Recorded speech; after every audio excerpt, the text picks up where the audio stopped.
পর্ব ২ মৃতের ছায়া। রাজীব পা বাড়ানোর আগেই রহস্যময় লোকটি করিডোরের বাঁকে মিলিয়ে গেল। সাহস সঞ্চয় করে সে পিছু নিল। লণ্ঠনের আবছা আলো করিডোরের অন্ধকারে ডুবে গেল, আর পায়ের শব্দ থেমে গেল। কে আছেন? রাজীব কাঁপা গলায় বলল। কোনো উত্তর এল না, কিন্তু পর মুহূর্তেই পেছন থেকে একটা ফিস ফিস শব্দ শুনতে পেল। তুমি এখানে কেন? রাজীব ঘুরতেই দেখল কিছু নেই।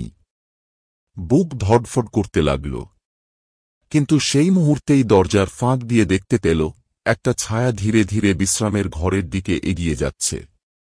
রাজীব কাঁপতে কাঁপতে ঘরের দরজা ঠেলে ঢুকল। ভেতরে একটা পুরনো চেয়ার, কয়েকটা বাক্স, আর এক কোণায় একটা কাঠের খাট।